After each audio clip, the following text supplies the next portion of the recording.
Hello, everybody. Welcome to a very special holiday Christmas edition of the Dork Side of the Ring podcast. I am your host, the purveyor of all things dorky within the professional wrestling and sports entertainment scopes. I am Grumm. Merry Christmas. This week is, it's at the end of this week. I really could have done sandwich. I just didn't have the topics on hand. However, Merry Christmas. Merry Christmas to all, and to all a great week of Dork Side of the Ring. We're here again for another episode, doing the damn thing, this time with friends from Twitch. Two of my older friends from Twitch. When I really think about, who I've known long, and these two, Lynn and Tumble, are two people I've known for 4 or 5 years now. So, I've been doing Grummas for about 5 years, and I've known them since I was doing Grummas. And if you're listening to this, there's still a chance. December 23rd, the 12-hour special, the Grummas special stream over on twitch.tv/tgrum at 8 o'clock. We'll be premiering the Christmas special, How Lil Muffin Stole Christmas. It is a Grand Theft Auto special. It's a lot of fun. As of recording this, it's almost done. It's almost put together. It's almost everything is shot. Everything is done, but not everything is together yet. But that's working on that.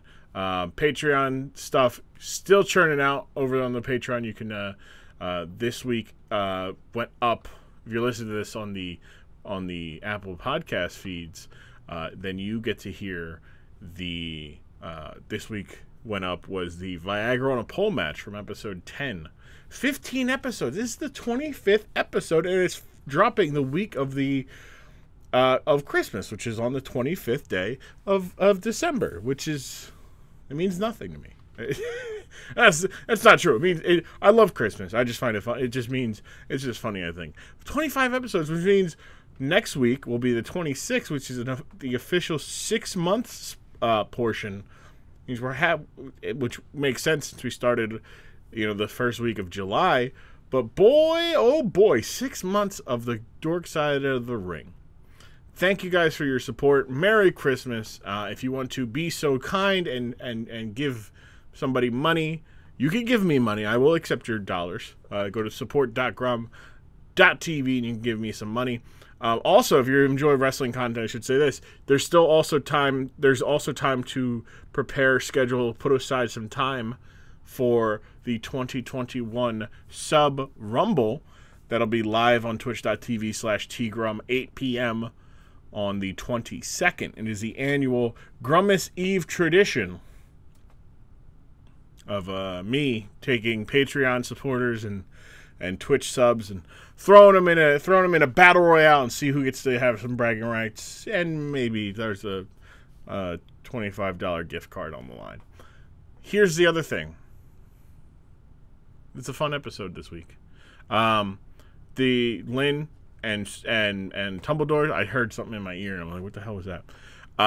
Lynn and Tumbledore, we got together with them to watch the debut and the only televised match of Xanta Klaus, the evil Santa Claus, 1995.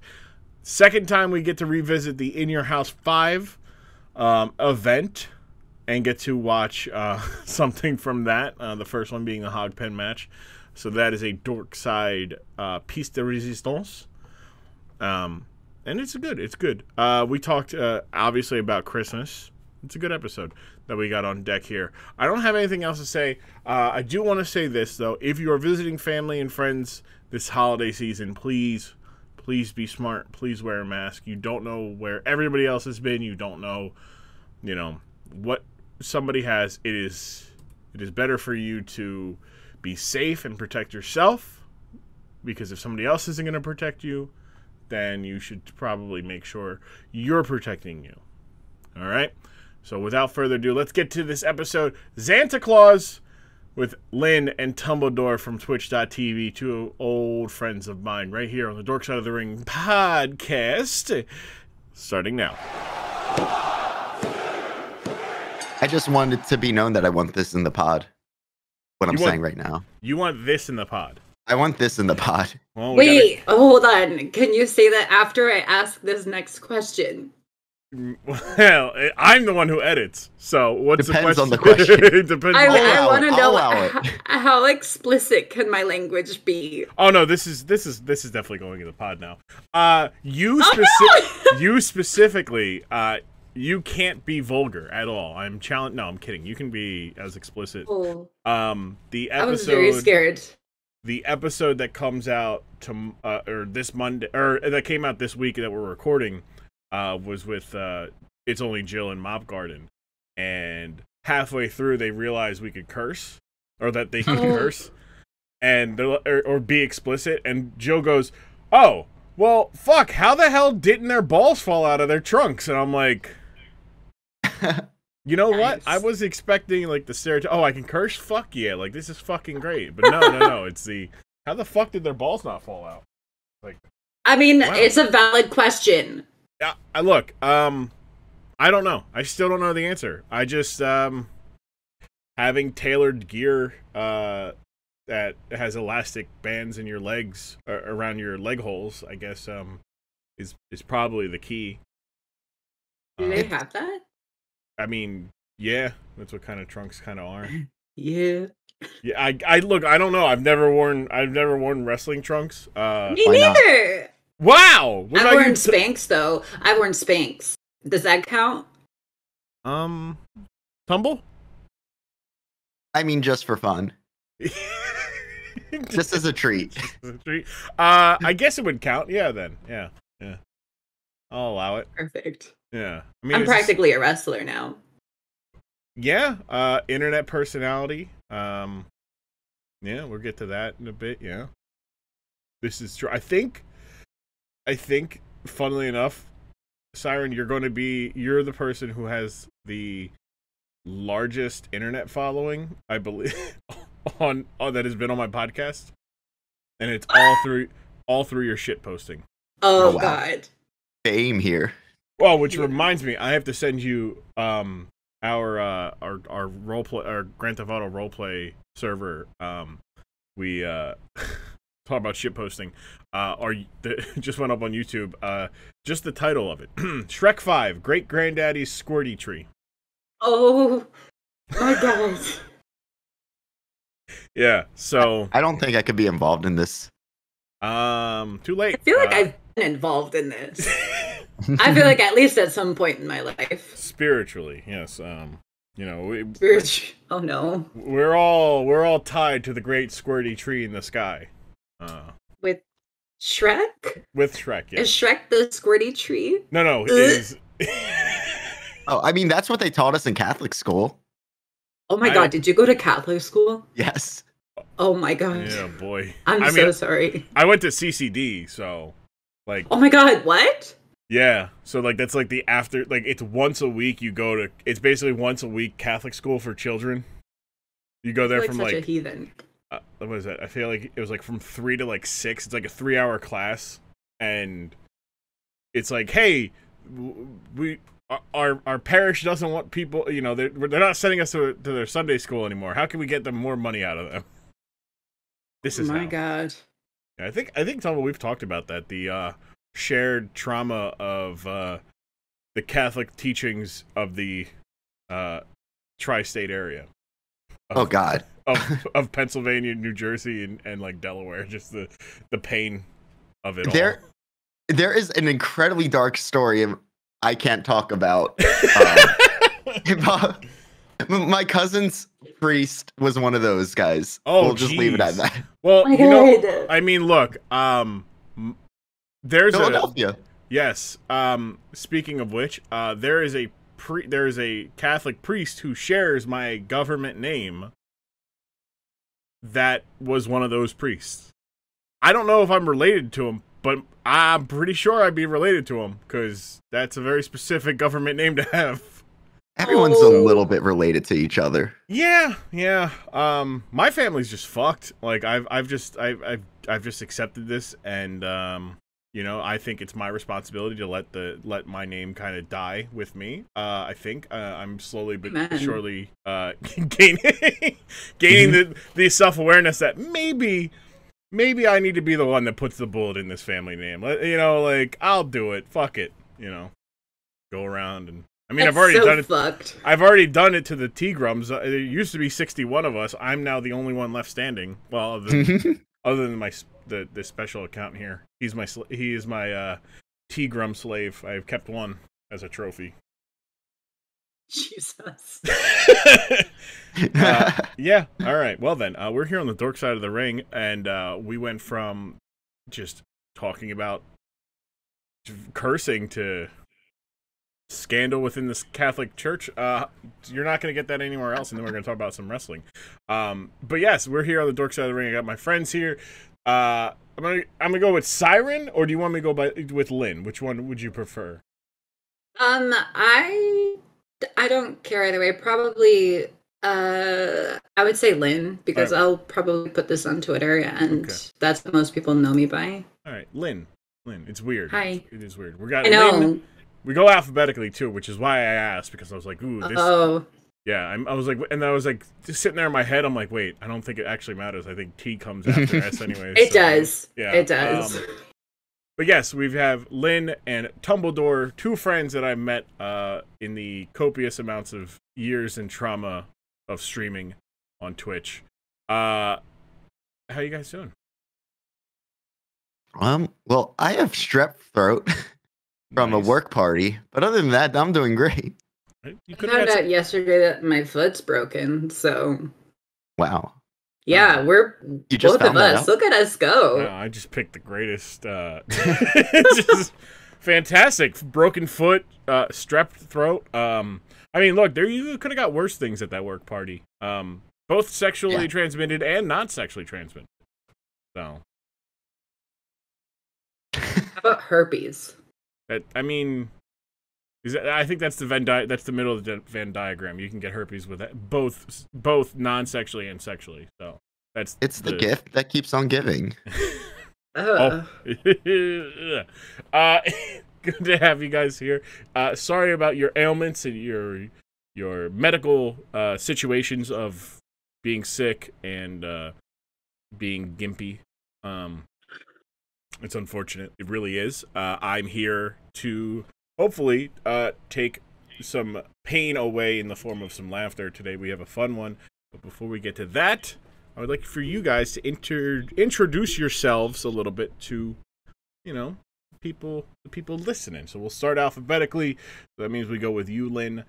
Tell the people a little bit about yourself, where they can find you, and things you got cooking that you want to share. Well, hello, I am Lynn.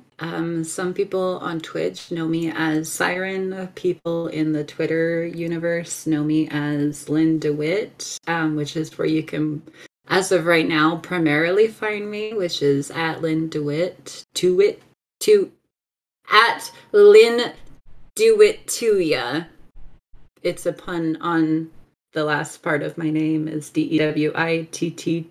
TOYA. I can spell, I promise. But yeah, I'm just a shit poster over there, just doing a lot of nonsense, just posting unfiltered thoughts and causing general havoc throughout the internet. As of right now, I don't have a whole lot going on. Like I said, I just broke my foot, so I'm pretty immobilized for what I was doing, but hopefully here soon, I should be able to get greenlit to do a one-person production. I don't know exactly if it'll be one person, quote unquote, but I'm hoping to be able to have that streamed or get the streaming rights for it so I can share it with everyone online. So that's about the most exciting thing that I have going on right now, aside from just being silly on the internet. That's big time. That's like, wow. That's it's fun. There's a theater company that I worked with back in my hometown that just recently had talked about doing the show. It's called Fleabag. They actually have a season on Amazon, but it started out as well, I guess it actually originally started out as a stand-up routine or bit or whatever, and then they were like, oh, this is really good, you should write more. So she wrote it into a play, and now they want me to do it. So we're in the process of getting all that figured out, when I can do it, if we can get streaming rights for it, that sort of stuff. So it's really cool. I'm excited for it. Hell yeah. Awesome. Also, be warned on the Twitters, borderline emotional terrorism. Borderline. Yeah, I would say it's not even borderline. I'm awful. I'm a menace, but that's okay. I like to think I can get away with it. I don't know. You used to be the #1 emotional terrorist on my timeline. I have since met incredibly terrible people who are more emotionally terroristic for more hours of the day. Like, you just pick like you're like, you know what? That's true. This is the tweet for the week that will terrorize people emotionally, and then everything else is just like shit posts like that don't matter. Yeah, I've really kind of toned it down from what it used to be. I think I have medication to thank for that. And also a stable job. I work a 9 to 5, or I guess 8 to 5 job now. So I can't just spend all my day just trying to think of different ways to cause terror. So this is good. This is good. Look, if there's one thing about capitalism, it gets people like Lynn off of the Twitters and out of our timelines. All right, I'm pro-capitalism now. This is what did it. You know, I was very, very, like, overthrow the capitalistic systems of the world, and now, all of a sudden, I am suddenly pro, like, yes, I'm a bootlicking capitalist now, let's go. Get this bitch off of my timeline! Tumble, what about you? Where can the people find you, what you got going on, and a little bit about yourself? All right, well, I'm Tumbledore, birth name Tumble. No, but yeah, you can find me at Tumbledore on Twitch. I guess that's where a lot of people know me. I'm not as Twitter savvy as Lynn. It's actually kind of been annoying me lately. I kind of have to talk about Twitch specifically in order to like get likes on Twitter. So just this week, I just stopped posting because I'm like, I can't think of any Twitch jokes right now. They're all sad. like huh? Yeah. Like they're no longer like they used to be. It used to be you get to make fun of Ninja, or you get to make fun of like this thing, and now it's like, do I want to make fun of her like bit laundering? Yeah, like I guess that's the only target I really have. Like, everybody's making fun of Twitch now. Is Twitch just like, stealing money from creators? It's just a very like sad and dark place. But yeah, so I've been actually haven't really streamed this week because I've been sick. But I've been kind of launching my YouTube, which has been taking me a lot longer than I thought, just because I don't know, just 20-minute long videos take forever to edit. Mm-hmm. Especially like professionally, I'm a video editor, so I have to I just have like this perfectionist gene in me that I really have to get rid of because I'm just never gonna put out anything. But yeah, I'm pretty much almost done my first video, which is great. Hopefully it'll be live on Monday. I started a TikTok. It's not great. I mean, TikTok in general is not great, but we move. TikTok just makes me feel ancient. Yeah. God. If the company itself just wasn't like awful, like they were out there championing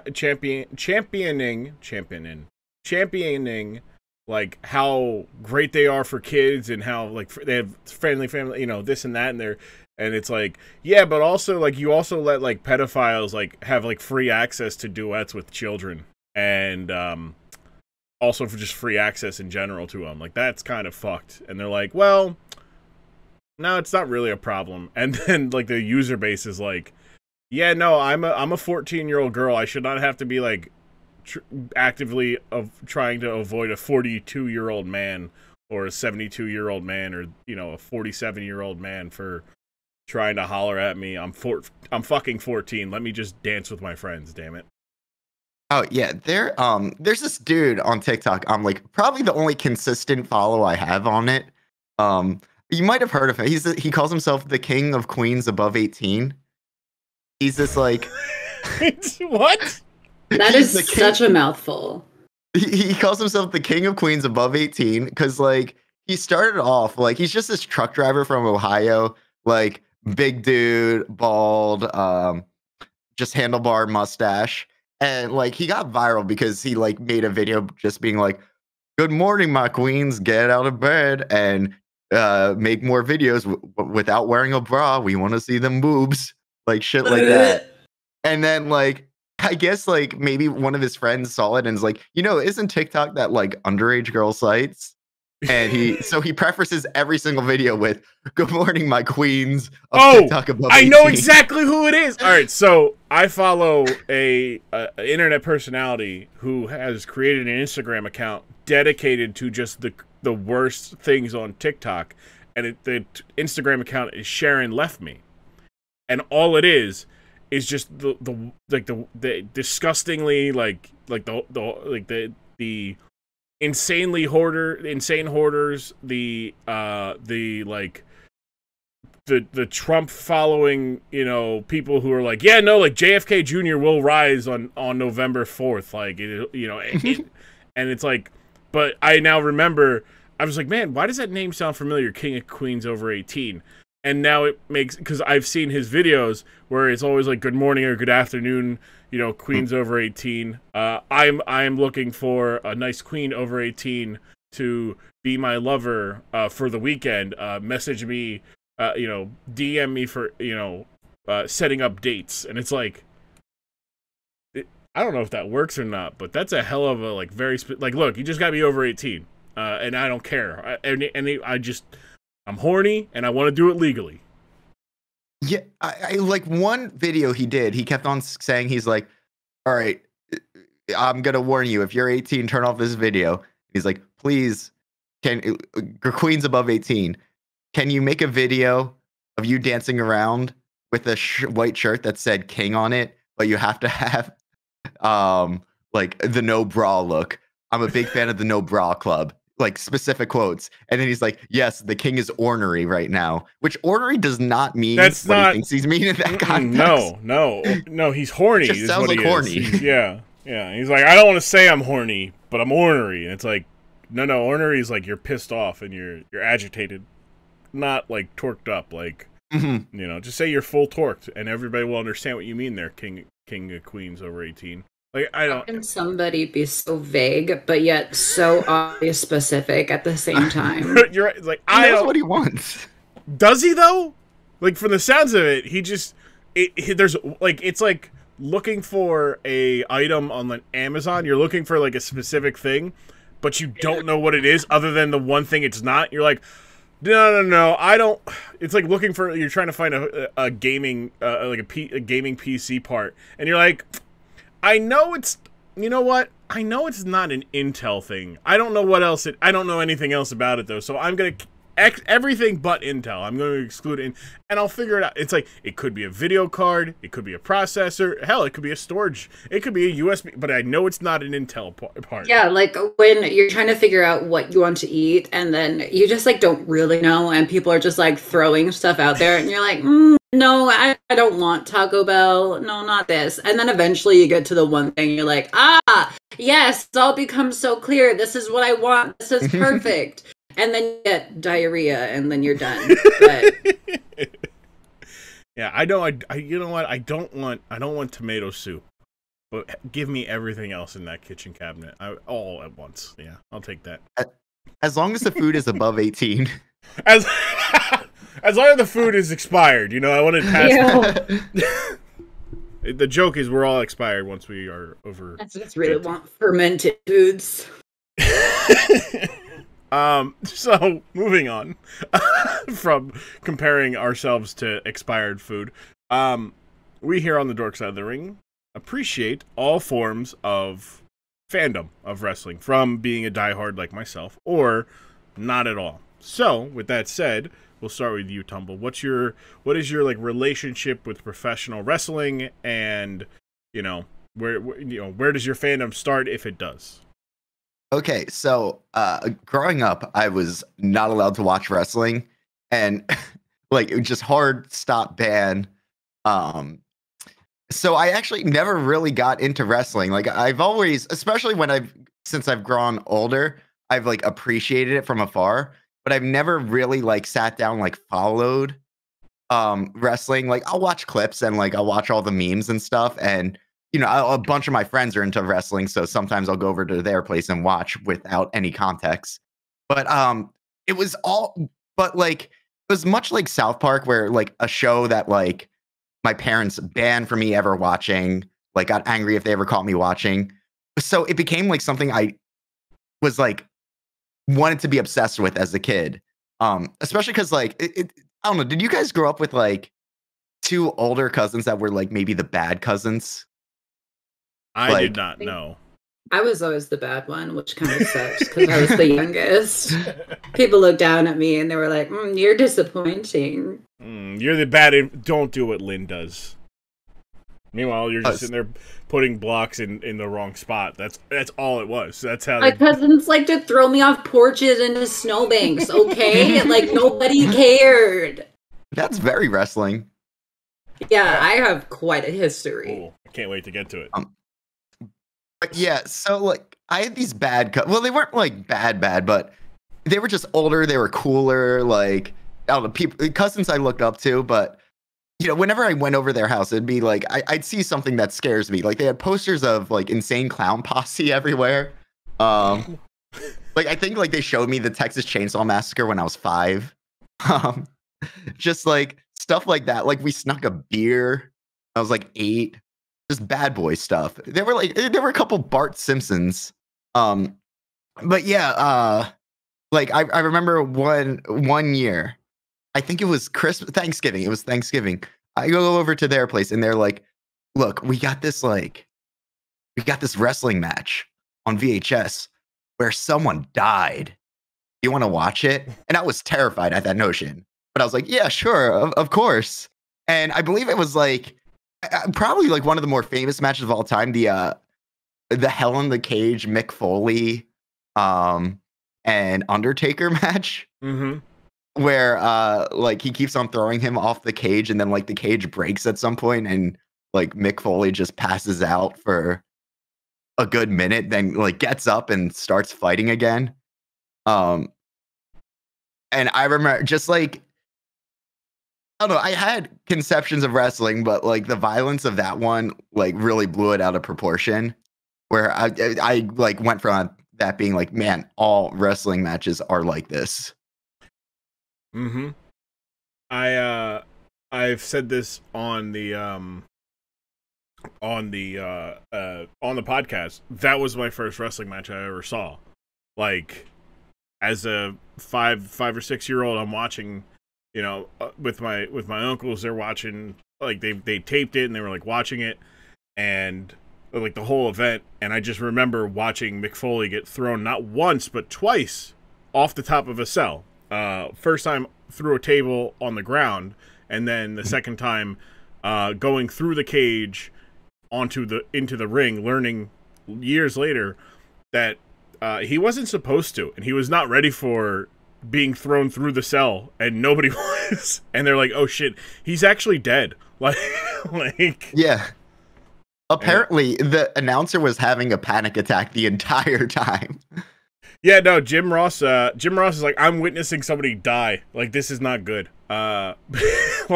He's like, "That's it. Call the match. Just somebody stop this fucking match. Like, please. I'll put a bullet in his head if I have to stop this match. Like, stop it." Yeah, no. I mean, that's the peak of wrestling violence. Oh, is it? Yeah, I guess so. I mean, there's been like brawls and shit that happened, and like people getting thrown off of like a balcony or jumping off of a balcony onto people, but like, yeah, probably just the sheer amount of violence in that match. I mean, there has been there's one time a woman put a used tampon in a man's mouth during a match, so that's That's kind of geez. hell yeah. that's kind of it's kind of violent and disgusting. Yeah. I apologize to everybody who heard that that is not Lynn going, ugh, gross. It's like, but yeah, Lynn, what about you? Your long, detailed history with professional wrestling. Well, I'm not gonna go into like all the details. I grew up watching wrestling with my dad. It was one of the very few things that we like did to bond together, I guess. I don't know. My dad always wanted my dad always wanted a boy, which he never got. Sorry, Dad. But he always wanted someone to just be rough with, and my sister was kind of a tomboy, but she was never like, let's fight or anything like that. So then there was me, and I always watched wrestling with him at night. And then I don't know, that kind of explains probably a lot of why I am how I am now.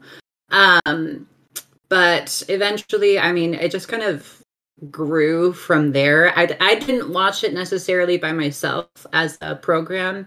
But I played like a lot of the games. There was a specific one, I think on GameCube, there was a specific video game of wrestling that I played the shit out of it. You could make your own character. It was like the best time of my life for so long.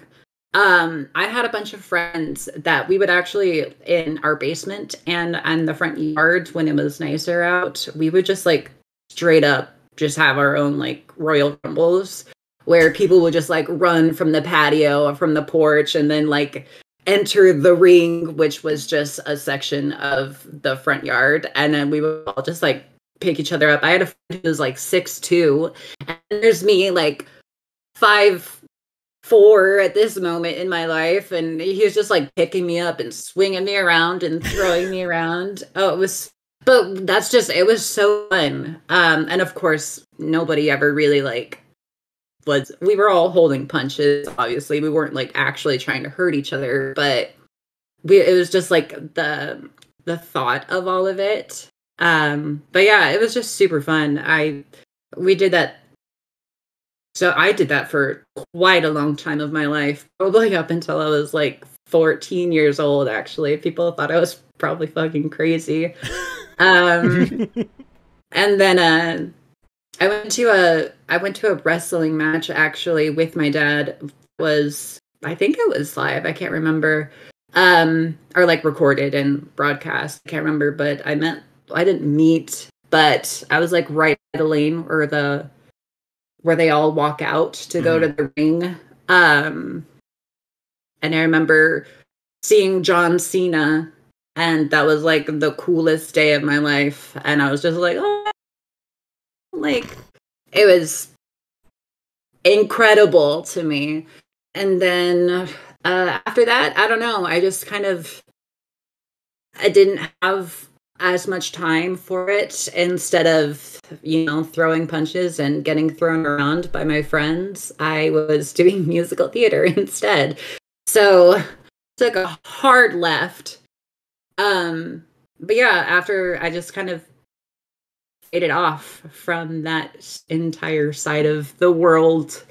So, but it was really fun. I think it really toughened me up and made me unafraid to get rowdy and messy and dirty. And I feel like I actually am very confident in holding my own and feeling secure in myself. I don't know. I think if somebody tried to throw a punch at me, I could beat the shit out of them. I've never actually tried except with my sister. So my sister and I got into a lot of actual fights, and it got fucking crazy because I spent so much of my childhood actually fighting my friends.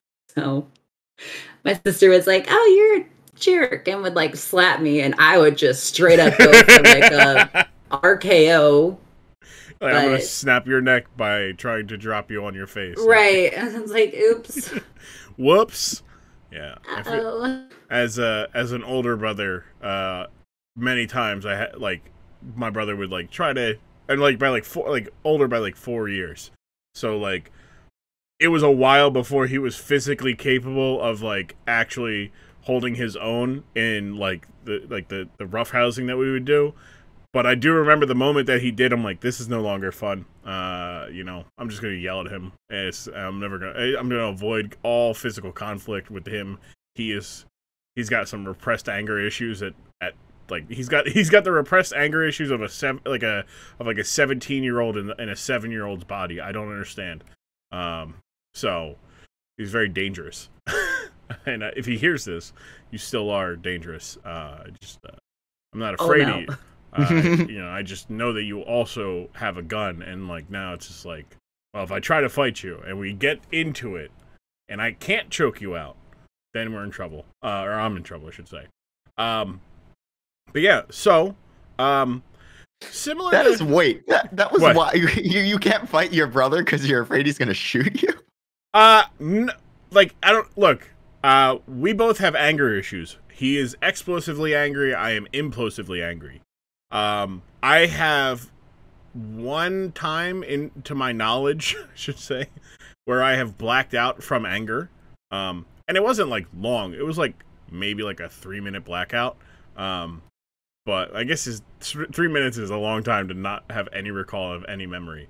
But I mean, that's like me playing Apex. So I can relate. Yeah, I don't know, it's just one of those, like, if we got to that point where we're actually fighting as adults, it would be dangerous for all parties, and I just would rather not deal with it. Yeah. So that's my family trauma. To build off of the we're bonding. Yeah, look at everybody. So today, the topic we're talking about, as this is airing, will be airing the week of Christmas. Merry Christmas, everybody! If you celebrate it, happy holidays! Oh, yay! So what we're going to watch is tied to Christmas, which is a big, if you had siblings, or just older cousins in the area that were bad influences on you. It was always contested who had the best, Christmas gifts. It was like, I have got the best one, right? Like, just because you wanted to have the best, like, my Tickle Me Elmo is the best gift. Like, no, that's for babies. I got a Nintendo 64. Like, mine's better. The Nintendo 64 is clear and away better than Tickle Me Elmo. Yeah, for the record, that is better. But when you're a kid and you're like, yeah, Tickle Me Elmo, hell yeah. And it's like, what a baby. But, it is what it is. So I say that to ask you guys, what is your, like, most memorable Christmas gift? Ooh, definitely, yeah. When I got into Star Wars, I went Star Wars crazy. And one Christmas, my parents got me and my brother, they got me an X-Wing, like with the Luke Skywalker action figure that goes in it. And they got my brother a TIE fighter with like the stormtrooper that went into it. And that was probably like the all-time coolest Christmas gift ever. If someone gave that to me this Christmas, I'd be like, oh my God, this is the best thing. What about you there, Lynn? What's your most memorable? Shit, I don't know. Probably would be when I got a GameCube. That was one of my favorite systems that I ever had growing up. So when I was given it, because my friend had a GameCube, one of my friends that used to, me and her, she was probably like the one friend that I've had for the longest, but she had a GameCube and she introduced me actually kind of to Nintendo. And so I was just in love with the GameCube, and I begged and I begged and I begged my parents for a GameCube, and then I got it for Christmas, and I just was lost in that entire world forever. So I would probably say that was one of the best Christmas presents I've ever received. Definitely helped influence just the style of games that I like to play, and then also just hobbies that I liked. I mean, I definitely only got more into gaming from then. Yeah, those are good ones. Like the things that like shape your they like almost like inadvertently, or like, I mean, how many people think like, oh, like we'll get Lynn a GameCube, like that'll turn Lynn into the person that they want, like that she wants to, like, no, like that's not how, like that most people don't think about the life altering things about Christmas gifts, which is maybe they're just like, God, she'll hopefully fucking shut up now. Yeah, it's always like, all right, look, it'll be quiet in the house, peace and quiet. They each have their own. They each like that was when when my mom, like for Christmas, like me and her, like I got my brother, like I gave her money to get my brother an Xbox 360 of his own, so that I could have the other one. Basically, I bought out my brother's share. But my mom was like, yeah, I got you this, like, Merry Christmas, your brother chipped in, so you can have your own, Xbox. And he's like, yes, I don't have to share with him anymore. And I'm like, you're welcome, pal, don't worry. Like, meanwhile, I'm sitting there like, yes, I don't have to share with him anymore. This is great. I can just play on my own. I win. I'm not gonna lie, I have that same exact story too. I feel like it is a very similar story to a lot of people where they're like, once I was able to afford my own console, I got one. But I was like, yeah, I'll just buy half of a console and I'll get this one. Nice. Screw me. My sister was never into games, so I mean, she played with me. We played like Donkey Kong Country, I think it was. Was it the one with the Congos? Yeah. We played that frequently, but that was like the extent of her and I's gaming together. So I was just like, whenever we got a system, it was just like, oh, it's all me. Wonderful. This is mine. Well, now I ask the question, as I will put my therapist glasses on. Do you think your sister just gave it to you so that you would leave her alone? Probably. I was so fucking annoying. I will straight up own up to it. Like, I still am. Hello? I talk entirely too much. But she was probably like, thank God, like, I can actually hang out with my friends now and not have to drag this piece of shit along with me. There's a big pile of hog shit, but I am the biggest. I won first place at the hog shit contest. It's true. It's true. Yeah, I think mine was like, I was filling time to try to think about what mine would be, and it would probably be 2000, like it was 2000 Christmas 2003, but the gift was to go to the 2004 Royal Rumble in Philly, and I was like, yes, I love the Royal Rumble. It's like my birthday. It's not a birthday gift. It's a Christmas gift. I'm still going to get a birthday gift that day. Oh, cool. I can use my birthday gift to get a t-shirt or something, Because that's how my brain worked. Like, I'm like, oh, yeah, I can get like 2 or 3 t-shirts. Oh, or maybe I can use my birthday gift to meet a wrestler. And it's like, well, we're not that. We don't got money like that. Also, we don't got the time to be like, we're just going straight to there, and we're gonna park at this person's house and walk 4 blocks to the arena, was it the First Union Center at that point? Yeah, it was. The FU Center. Boy, that's a wild. I'm now old.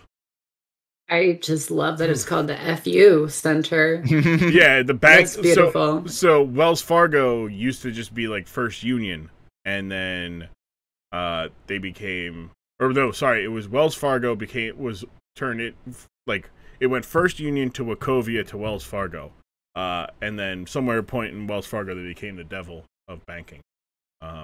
Also, this podcast is fervently anti-Wells Fargo because they fucked me over on hidden charges on my credit card, and they raised the minimum payment without telling me, fuck you, Wells Fargo, eat my whole ass. Thank you. But yeah, so I told them, look, it's my platform, and if I want to tell a bank to suck my whole ass, I will, damn it.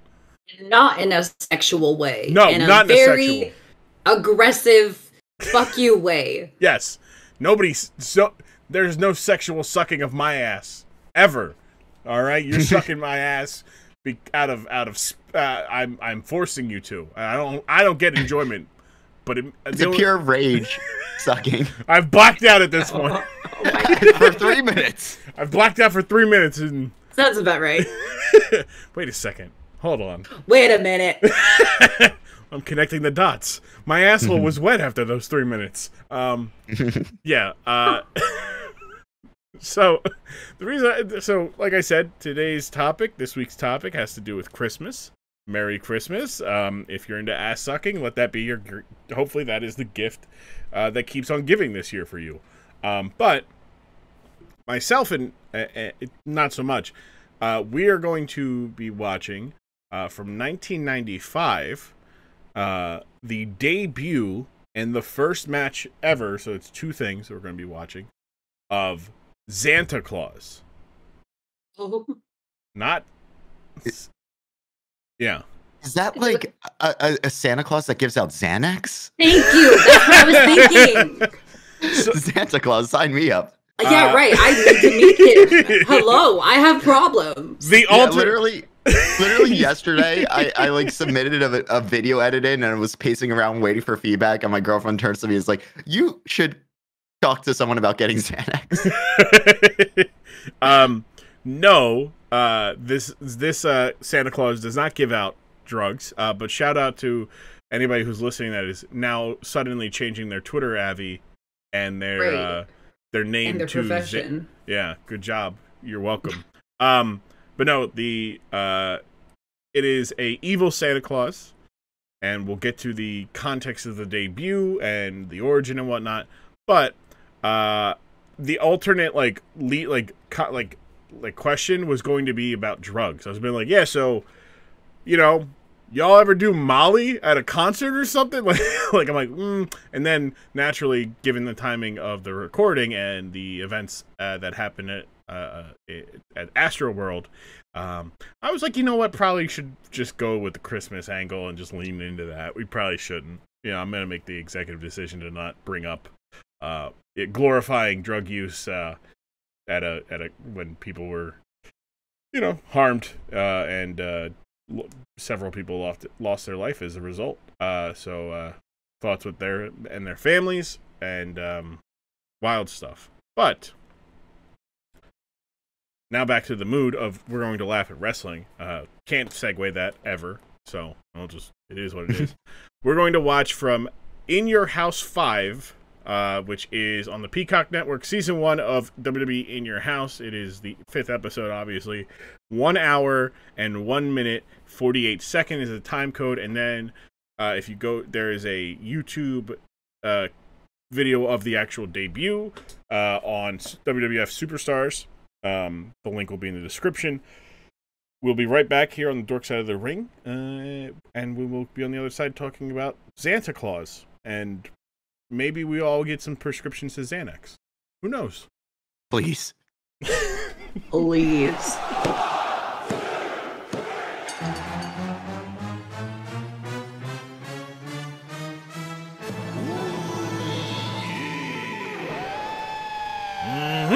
Yeah, it is I, the macho Grumm himself, wishing you a Merry Christmas and a Happy Holidays. Yeah, over here, doing things, support.grumm.tv, that's right, yeah, as you're listening, as we're counting down the days, 2 weeks remain, 2 weeks, actually, as you're listening, 2 weeks, if you're listening on Patreon, if you're listening to this live feed, we got 3 days, 3 days of playtime, yeah, I'm hitting my microphone. Guys for supporting me, continuing the support over on Dork Side of the Ring podcast, and as well, we're going to be taking it indoors. Yeah, no more streaming on Twitch as of this next week. Yeah, next week. Yeah, we're gonna be sitting there. Support.grumm.tv is the best way you can continue to support Grumm financially if you so choose. Yeah, I'd like to join the Discord. Join.grumm.tv. Best way to get a part of everything going on, all things Grumm. Dork Side of the Ring. New to the ring. It's coming soon, yeah. He's got a little bit of a fine-only Grumm lock. What that is, I don't know, but you're going to find out. Yeah. Also, if you'd like to continue to support for free Tell your friends. Leave a 5-star review on my Apple Podcast store. Follow and share on social media at Dork Side Ring. You do all that stuff. You continue to help us grow. You help us keep going. Appreciate the love. Appreciate the support. Yeah, now back to the podcast. Dig it! That is the extent of Xanta Klaus in the WWF. We're back here on the Dork Side of the Ring. The existence of Xanta Klaus has forever changed the two of you. Forever. I believe. It's true. Yep. I'm going to remember my life pre-Xanta Klaus and post-Xanta Klaus from here on out. He's from the South Pole. He takes away presents rather than gives them out. He's like the Grinch if he could fight. He's so mean. Yeah. I just like that they're like, look, we're just gonna take Santa Claus and we're gonna just inverse him. Like everything about Santa Claus, he does the opposites. He doesn't eat milk and cookies. He leaves broccoli and spoiled milk. Ew. I'm just trying to think like what else? What other things could be the opposite? And instead of reindeer, does he just pull up in like a loud, obnoxiously loud Mustang? He just sounds more and more like a tool the longer we go. I wonder what's his stance on elves? Maybe it's actually, instead of keeping elf slaves, he pays them. Maybe he's not quite a bad guy. Maybe. Are we justifying Xanax or Xanta? I am justifying Xanax, yes. Well, no, because he probably doesn't pay them at all and overworks them, right? I don't know. That's one of those weird things that's of just Santa Claus, though. Yeah, exactly, right. Where the opposite of it, where he doesn't do it loving, instead of having instead of having elves, he has wolves, right? And he just starves them. Oh boy. Wow. Yeah. Does that mean maybe there's a Mr. Claus instead of a Mrs. Claus? I'm kind of liking the Xanta Klaus though. What?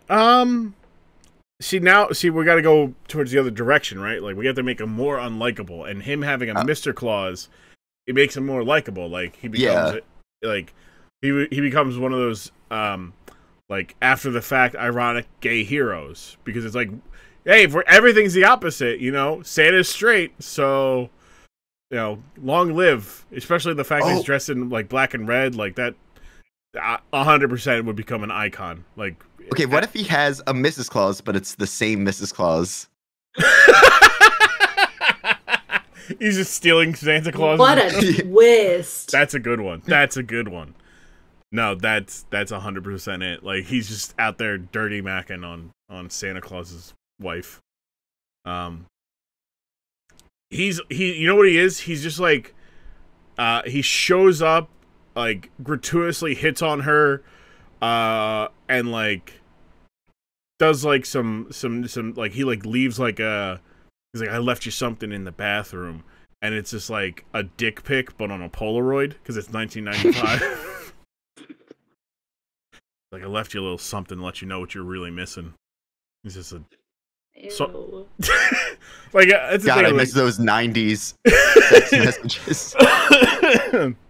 Well, that's the thing, right? Is nowadays you have to deal with unsolicited dick pics. Now, but there was when men had to put work into it. Had to get that shit developed and mail it to me. You have to put some real thought. Can you just imagine being the person who has to work at at the Walmart that develops the film? They get a roll of fucking they get a disposable camera, and it's just it's 300 just dick pics. And they're I'm rewatching Seinfeld, and there literally is an episode based around that concept. Yeah, they probably see some crazy shit. You absolutely do, but you can't say anything, right? You can't. It's like a. I wonder if they're sworn to secrecy. Do they take a blood oath? Boy, probably, is right? It a guild? No, more it's definitely more it's like a cult. It's got these really good benefits, but also no, like, so like, yeah, you know, your children never have to work a day in their life. Like but you have to develop film all like the next 30 years. So many dicks. Like how, like, which is the thing is like, even just the average amount, like you're probably gonna get maybe like out of a day, like or a week, you might get one or two like just like incredibly out there like rolls of film to develop at Walmart, but like I feel like it almost would be worth it. Like, but at the same time, I feel like and I'm sure there's probably a movie about it in some form, like a Lifetime movie or something, where it's just like, you know, girl develops film for like snuff, a snuff artist, who, and then calls the cops, but she doesn't. It was a fake name, and now she's being targeted by the guy. That's There was that Robin Williams movie, 1 Hour Photo, where he's like the photo developer who becomes obsessed with like the family. Yeah, but isn't it like I remember. But it's Robin Williams, so it's slightly more charming than the one I like. Well, I remember in the trailers, like, this is just a vivid memory. Like in the trailers, because it came out in like the late '90s or something. They would preface, "Robin Williams isn't funny," and it'd be this creepy ass Robin Williams who was like bald, looking at like a photo in a Walmart. I mean, like, I wouldn't be like the problem is Robin Williams is just inherently charming. Like, he's in like one of his last films is it Worst Dad? Dad of the Year. Dad of the Year, right? And it's like kind of like this depressing thing, but like he's also like just Robin fucking Williams, and you just want to be like, I love Robin Williams, and it's like, you know what? I'm rooting for him to find love in this film. Like, I hope the family is good for him. It's like Miss Doubtfire. I think we were talking about this a little bit ago on a different episode. Mrs. Doubtfire is absolutely anybody else in that role, and it's a horror movie. Yeah, it's yeah, I'm looking right here. 1 Hour Photo. Yeah, no, he's definitely very creepy in this. Mentally unstable photo developer targets an upper middle class family after his obsession with them becomes more sick and disturbing than any of them can imagine. I want to watch it, but it sounds like a good movie. Oh, but I feel like I'm just like reading the plot twist. Apparently, he's not that bad at the end. I was gonna say it's like this is like him in like Bicentennial Man, like where it's like, oh, like, you know, it's a more of a serious role for Robin Williams, and it's like, yeah, but Robin Williams made like Good Morning Vietnam, or he was in Good Morning Vietnam, like that shouldn't have been as endearing as it was, like, but because he's just endearing, it's like, geez, like it. Middle-aged Cy Parrish works as a technician at a 1 Hour Photo lab located in a Savmart store in a suburban mall. Cy's a lonely man, never having any friends. He knows much about his customers through the photographs they developed, but he knows more about the Yorkin family, specifically Nina Yorkin and her adolescent son Jake, the two in the family who drop off and pick up the family's photo finishing. The family about whom he is obsessed than anyone else. Nina's husband Will is incidental to his obsession since Cy has only seen him in photographs. Cy's obsession includes fantasizing about being their favorite Uncle Cy. He is even making an extra set of prints for himself for all their photographs since Jake was a newborn. After an incident at work, and after Cy finds out more about the family through a set of photographs, he decides to right the injustices he sees in the only way he knows how. His actions demonstrate his true mental state. Yeah. That's one of the little trivia things. After the film premiered, Robin Williams overheard viewers say that they forgot it was Williams in the lead role 15 minutes into the film, which made him proud. Haunting and depressing experience. Shout out to 1 Hour Photo. Yeah, that's going on the list of films that I would like to. Well, but like the thing is like Robin Williams is just so goddamn charming that even in a role, like I'm looking at this the trailer of it, kind of he just looks like an endearing Robin Williams character. Like I can't get over it. Like, not to say that he isn't, he isn't capable of being a more, or wasn't capable of being a more serious actor in roles, but again, he was in Mrs. Doubtfire where he pretended to be a grandmother so that he could see his children. That's 100% a horror movie plot. Like, if that's a Lifetime movie, like, the twist is, like, at the end of it, which is, it's been her deadbeat husband this whole time. Yeah. And all of a sudden, it's very scary, but her, the husband, she shoots the husband, and, they live happily ever after with a bunch of trauma. That should have happened to Mrs. Doubtfire. They should have shot him at the end. Yes. They should have shot Robin Williams and Mrs. Doubtfire. I can't believe that is where we are on the dork side, that we're just devolving into shooting Robin Williams at the they had James Bond right there. Why don't you shoot him, James Bond? Do something, James Bond. But yeah, so creepy, characters. Robin Williams, the photo development. How did we get to that point? Oh, because we were talking about Xanta Klaus giving 1995 dick pics to Mrs. Claus, unsolicited, leaving him in her bathroom. And what other things that could make Santa Claus like the opposite, more of the opposite, and like what are some big things for Santa Claus? I'm trying to think. We did the milk and cookies. He takes it. What is he? So does he give gifts to the naughty kids? I think he probably smothers them. Oh, so he still has the same moral compass where, like, if you're a good kid, you don't die. Like, that's... Like, if you're a good kid, you get coal. If you're a bad kid, you're dead. Yeah. Kind of like Krampus rules, right? Like, Krampus just murks the bad kids. I guess, right? Like, I don't know. I feel like he takes away presents. Like, he also shows up, like he leaves an hour after Santa Claus, and he just is somehow able to keep up with Santa Claus, and he just starts stealing shit. He's just like, yeah, I'm gonna take this. I'm gonna leave this. So your bad Christmases are because of Santa Claus. That's wild. It's just wild. Like, he's the one who leaves the clothes. No, so yeah, that's a good one. Yeah, he's the one who leaves. He's the one. You know what? I will give you the stuff, underwear you didn't ask for. Yeah, that's right. Mismatched socks that are not the right size. Yeah. You guys were supposed to getting matching pajamas. Nope.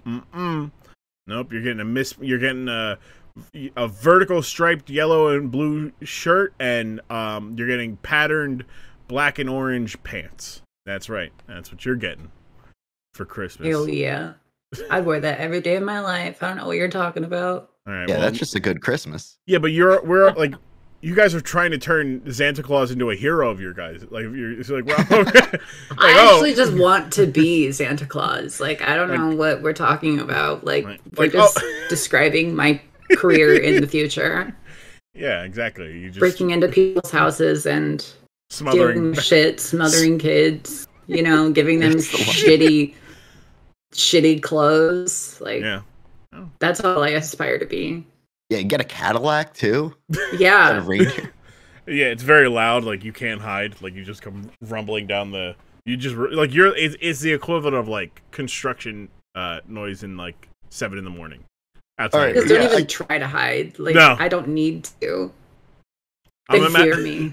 I'm a magical being, motherfucker. I'm not concerned about your fucking 12 gauge. Go back to sleep. Kick the door down. Go back to sleep.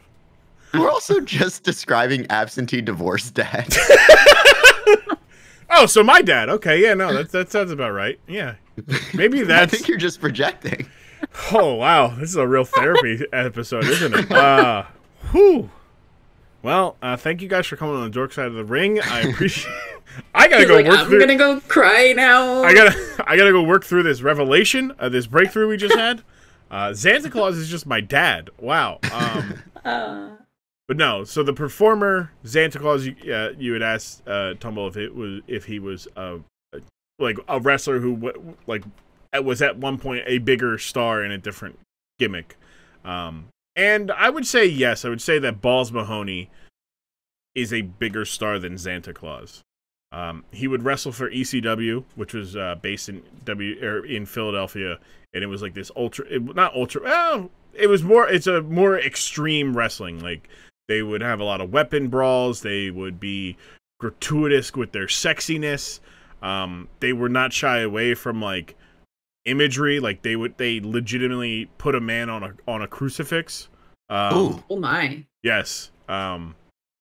They had like brainwashing and substance abuse storylines. They had, but then they also had like really good wrestling. Like, it was this weird thing where they're like, we're just gonna do everything. Like, you want good wrestling?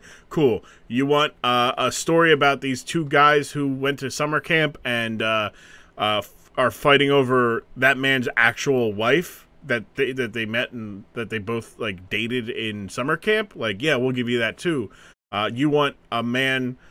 You want like a wrestling feud between two tag teams where one guy is like trying to murder people. I don't know if either of you have. Well, I'm sure that the name sounds familiar, but not like for the reason. But New Jack is a wrestler named New Jack. No. Passed away recently within the last year. He had a Dork Side episode about him.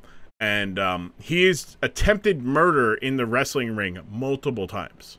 Oh, geez. geez. My gosh. So there was the first time, it's called the mass transit incident, where this like 15, 16-year-old like kid who's like 400 pounds and was like being used as a reason to book another wrestler who was a undersized wrestler, like a little person, and they were training this 400-pound kid. He was 16. Basically, he gets in there and they're like, "Hey, like, hey, have you ever bladed yourself?" Which is to like causing your get juice or get color, which is to basically cut your forehead so that you can bleed, and then they would do that. No, I haven't done that. Can you do that? New Jack goes, "Yeah, kid, I got you." And New Jack basically cuts him so deep that he's like passing out from blood loss. Oh, wow. And then a couple years later, he has a match with a guy by the name of Vic Grimes, and he gets injured, and he's like, "Fuck you, Vic Grimes! Like, you didn't take care of me, like this and that. You're like yelling at a guy for being reckless after you have cut a guy so deep, a child so deep, that a child who lied about his age, like that. It's a very funny thing to be like, why are you calling this man reckless when you almost killed a 16-year-old? like that's just wild to me. But they had a scaffold match. In a scaffold match, you wrestle up top of a scaffold. Well, this is kind of a more extreme version where they had these tables stacked up on top of each other, and you're supposed to throw it down, and you go through some tables to break your fall. New Jack brought a taser up to the top of the scaffold with him and tased Vic Grimes. And he's like, damn, he's like, hey, like, Jack, I can't feel my legs. He goes, you're not going to need them. And then just throws him off the scaffold to the point where he's like, yeah, I tried to throw him to his death. Like, I tried to kill that motherfucker. What the fuck? Jeez. Yeah. And then years later, he gets in a wrestling match where he just straight up brings a fucking knife to like a switchblade to a butterfly knife to a wrestling match, and he's like threatening the guy right away. They like kept booking him after, like. Yes. You think there would reach a point where they'd be like, "Oh, this guy's fucking insane. Like, we should not keep bringing him back." Welcome to the wrestling industry where they just don't care about that. I mean, shit, like, known Nazis and known like KKK members were booked throughout the years because they just make money, because people, the fans don't know that. Jeez. Yeah. Like, there's a story about I think it was Dick Slater. would go around and present his card that says that he's a member of the KKK. Yeah. Yeah. Holy shit. It's like there are not good people in professional wrestling across the board.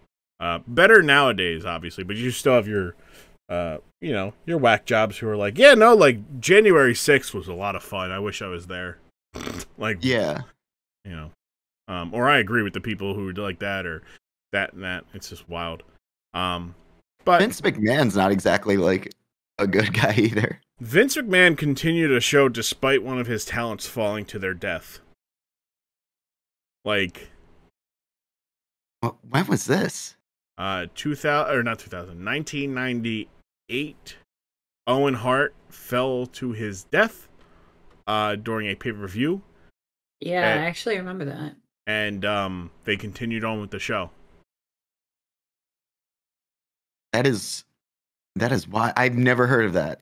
Like I've heard of some of the bit like Chris Benoit and all that, but never someone like dying in the ring. Yeah.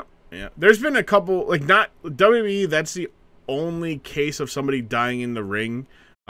Jerry Lawler did have a heart attack at ringside following a match. But like that's not, he didn't die, but they kept doing the show. They actually did the show with no commentary. So like they're just going and presenting the show as is. Nobody's calling the action.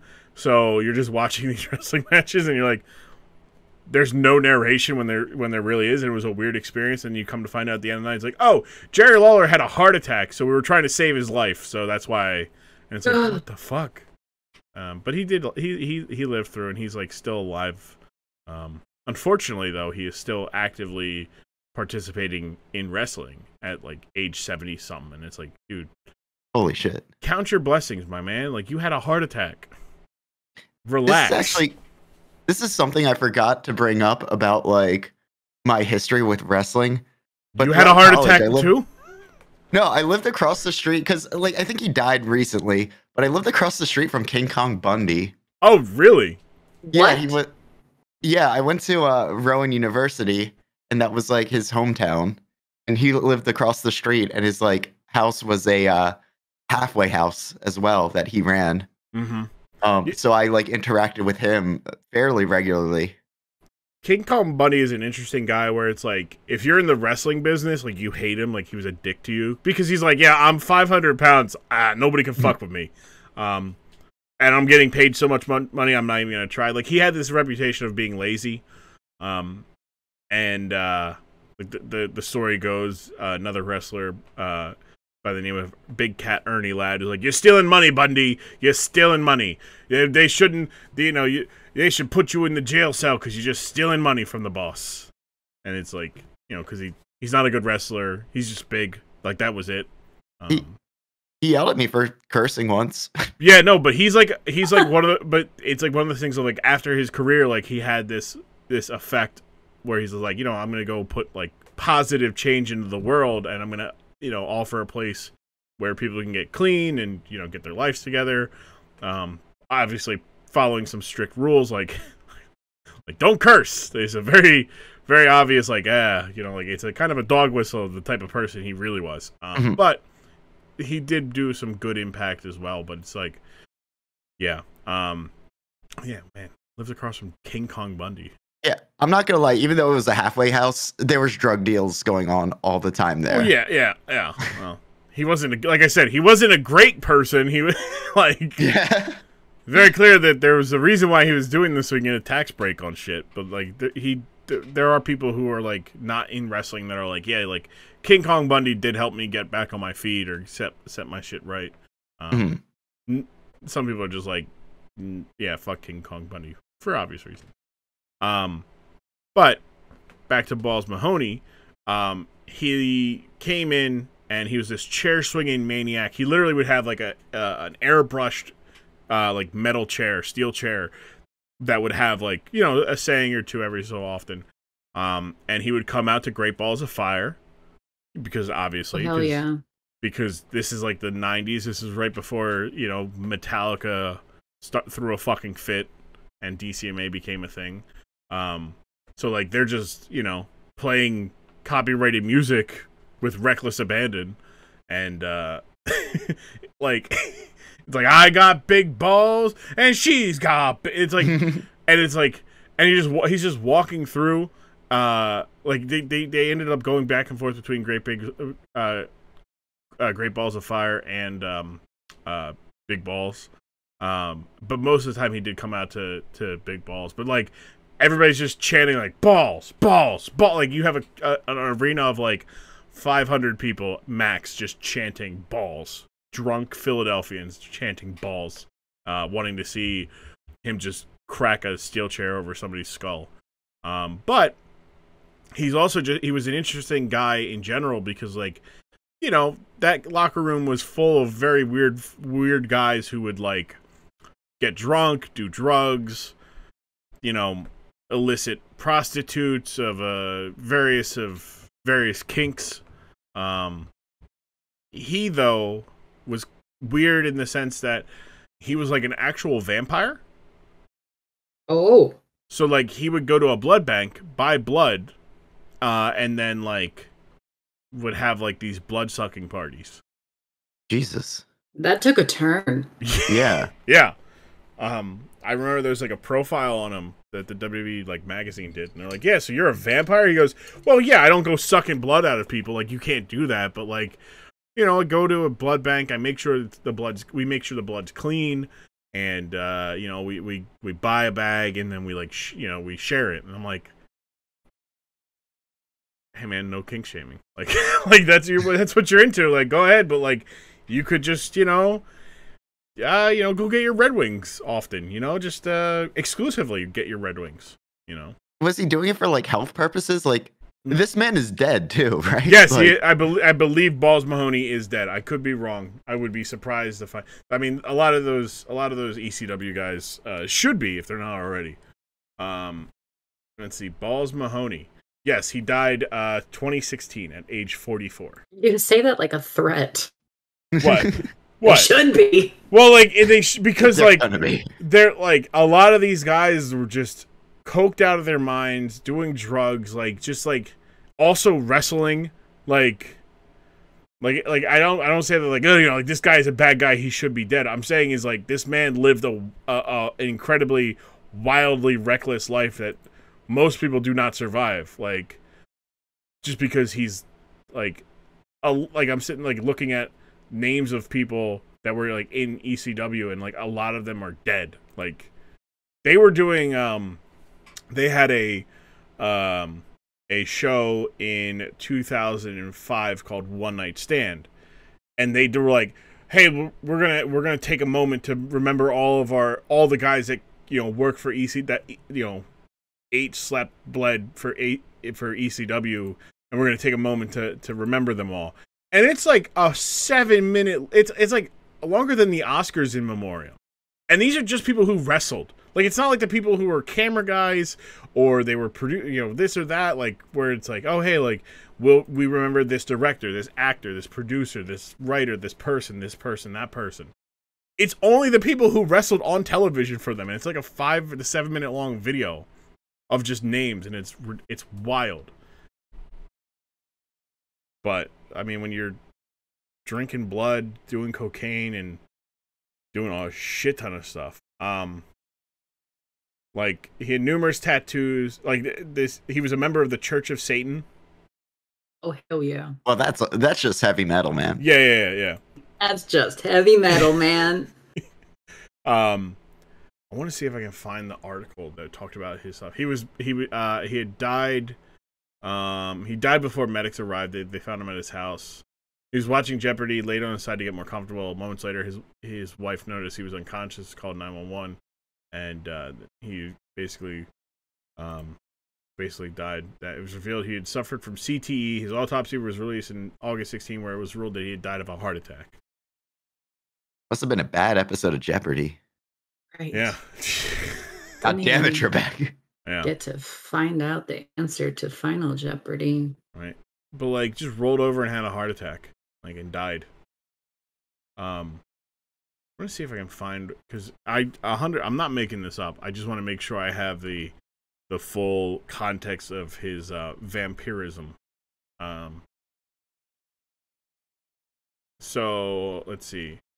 There's someone blah blah blah blah blah. He called him a nice guy. Oh, he had some strange ways. So this was an interview from former wrestler Ken Anderson, who crossed paths on a tour with WWE. He had nothing but praise, calling him a nice guy, but did go on to admit that Mahoney had some rather strange ways while going on to share a rather interesting incident he had with a former colleague during a trip. Anderson said, I remember one time I was walking up to an arena. I think we were in Germany. He was sitting out kind of sunning himself. He had these headphones on, big headphones, and as I walked by, he pulled the headphones off and shook my hand and said, how you doing, brother? He was always the sweetest guy, very friendly. I said, I'm good. What you listening to? He goes, typo negative. And I'm like, oh? Those guys who think they're vampires, right? He goes, yeah, I'm a vampire too. And I was like, what do you mean? And he showed me his arm where he had cut himself the night before, where he and his girlfriend were taking turns sucking each other's blood. His larger-than-life antics did not stop there, with the wrestler previously confessing that his tooth loss was due to him regularly filling his mouth with lighter fluid so he can spit fire while in the ring. So yeah, I would love to see that. Yeah, what is this? This is interesting. Oh, this is his interview from 2012. Yeah, I think there's some things where he says some shit that ends up where it's like, oh yeah, like he's racist too. But I've never watched that shoot interview. I kind of need to. Yeah, I just Googled his name and I saw like Balls Mahoney, like Satanist, vampire, racist. Yes, yep, yeah. It's wild, but yeah, Church of Satan, member of the Church of Satan, and just like again, he would buy. I cannot stress enough. Like he's like, yeah, I just want to make sure like we get, like. Apparently, there would be people who offer themselves to these like blood-sucking parties as like, hey, like, cut my arm, cut like the top of my arm or my leg or something like that. Quote unquote safe places to cut and suck the blood out of me. And they're like, well, we need to get tested. We need to make sure you don't have like HIV or something like that. And I'm like, that's thoughtful. They're being responsible about what they do. Yeah, they have that at least. It's like, hey, a lot of wild parts here, but hey, we're making sure we're not accidentally drinking quote unquote contaminated blood. Like, yeah, you gotta practice safe vampirism. That's why there's no such thing. The vampires are extinct nowadays because they didn't test for blood disease, and that's what really got them. They would just suck, and next thing you know, they get somebody with insanely high cholesterol and, choking on a cholesterol curd. Yeah, all these vampire cholesterol. That one's a little bit, that guy was a little pulpy, Yeah, pulp. Do you want your blood with pulp or without pulp? Some pulp, not too much, thank you. What, you're not a big fan of pulp? No, I'm not. Not even in my orange juice. What about your milk? I don't. Well, okay. For one, I can't do milk. I'm a little bitch. I'm dairy sensitive. Actually, just lactose intolerant. But Mm-hmm. So no. Foiled your plan there. Take that. Me 1 and 0. Oh boy. Back to the drawing board. Back to the drawing board. Xanta Klaus isn't getting you with the sour milk then. No. Santa Claus for Lynn would go into the room and then just like put her finger in the spoiled curdy milk. Like, you could just put pants on me while I'm sleeping, so I just wake up in a pool of sweat. Yeah, that's like I'm gonna. That's truly just awful. That's the evil. That's the way you get to Lynn. You just put pants. I'm exposing my weaknesses. The greatest weakness. That's gonna stop you from being a superhero. This pants. Oh, pants. Pants. My great. Luckily, all the female superheroes are just not wearing them anyway, so it's fine. Yeah, but like, you know, gunshots or like, you know, familial relationships or a foreign substance, that's their weakness. Yours is like pants. Like, you are like, I got a pair of like Levi's 501s and you're done. Like, yeah, it's just like watching a mother try to put pants on her child that really doesn't want to wear them. That's what it's like when you're trying to defeat me. It's just me lying on the ground thrashing about. It's a quick time event, and you just gotta get the pants on. All right, we got one leg in. Like, I don't want it. Stop. No. We got denim sweatpants. Let's go. Ew. Nothing sounds. That is contradictory. Like. Not materials. No, you do like denim, but with like the drawstring waist. You know, that's there you go. I hate everything about that idea. Good. You should. It's a very terrible. Good. Good. Spitballing how to make you unhappy. I am Xanta Klaus. I am my father. That twist all along. Oh no. Oh no. I'm in denim sweatpants. Oh no. Kryptonite to Lynn. It. And there it is. There it is. I'm the root of all my problems in my life. Huh. Interesting. Wow, that hit too close to home here. It's all me. What do you mean? What do you mean? I feel like that can't be right. Let's go back to the drawing board. No. Look, hold on here. We've been having a good couple sessions of talking about my stuff. But you're gonna tell me here on the 6th one that it's my fault? No. Yeah, I feel like that's where it's like you go to a therapist. You're like, look, I already know I'm aware I'm at fault for the majority of the things. I'm the cause of all my problems. I am the crow looking at the puddle. I'm just here to vent, though. But yeah, so Xanta Klaus bought out by $1 Million Man. We hear big pro Santa Claus fans love Santa Claus. I owe my childhood to Santa Claus. He is without a doubt the most important man, adult male in my life is Santa Claus. If you think about it, he's just a way cooler Jesus. Yeah. Is he? I don't know enough about either of them. Comes around on Christmas, but instead of like making you go to church, he gives you presents.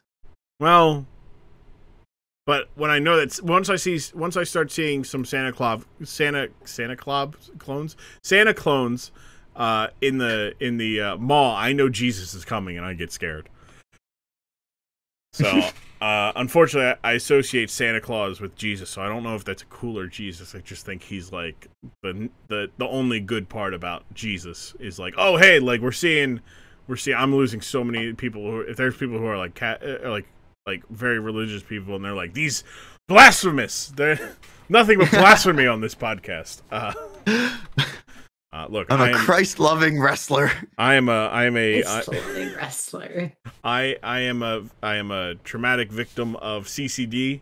I spent many nights on a Tuesday listening to a teacher to a nun preach to me why I was going to hell. Tumble had it worse. That was his school existence. Like you know how much info I retained from Catholic school? Too much. None. And even then, it's still too much. I still have the trauma. Like, my mom went to Philadelphia Catholic schools, and, like, she was, like, you know, this is when it's like, oh, like, the nuns are hitting kids across the knuckles with rulers, like, that type of shit. Yeah, no. Not fun. Not fun. I feel so misplaced because I have none of those issues. My mom was super religious, but she was a Methodist, which is just, like, not real Christian. They're like the chill ones. They're the real chill ones.